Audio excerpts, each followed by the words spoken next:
father was a judge when I was born.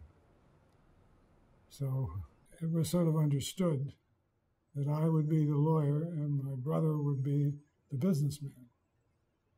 When I got out of law school, I had a choice of getting drafted or going to officers candidate school, and I chose the latter. But I had about a month between the time I got out of law school and the time the Navy wanted to start training me. And so I went to Shearman and Sterling with the understanding that I would go for a couple of months now, at least see what the place looked like and let people look at me. And then some years later, I would become a real associate. And that's what happened. Well, I went to a corporate team. I think I went to Dick West's team, and I worked on a whole set of clients.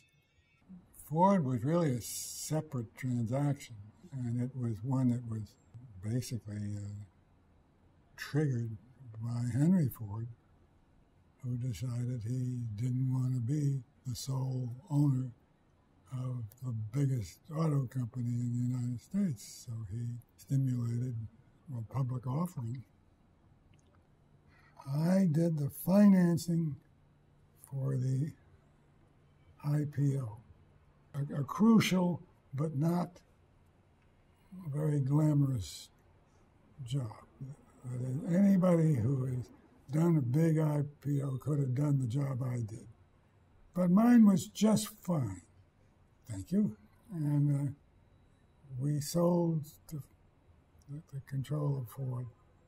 Those books in the offices that you've seen are important. Enough of them are still relevant so that you do better if you've got somebody who knows what went on with that company and not guesses.